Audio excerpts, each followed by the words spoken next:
These violent scenes have resulted in the arrest of event director Bruce Bulldog.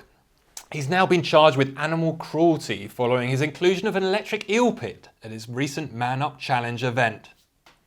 We'll keep you updated as that story develops. Over to you, Amy. Thanks, Pete. And finally, over the coming weeks, we'll be featuring the upcoming toughest race season and focusing on their key obstacles. First of all, we'll be looking at the swing walk. That's right, Amy. Like many of toughest key obstacles, there are several options with the swing walk. Firstly, we have the regular lane, which is an unstable horizontal bar. Anyone who successfully completes this option then crawls under a cargo net and goes through some over and under walls.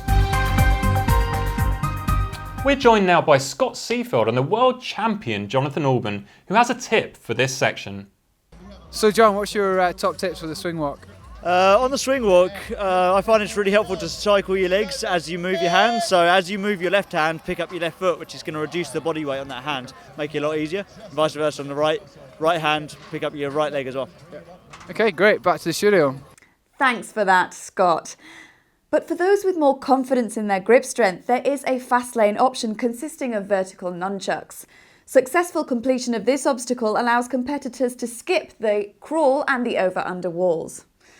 Let's return to Scott to see if Jonathan Albon has any further tips for us. So John, fast lane for the swing walk, what's your top tip?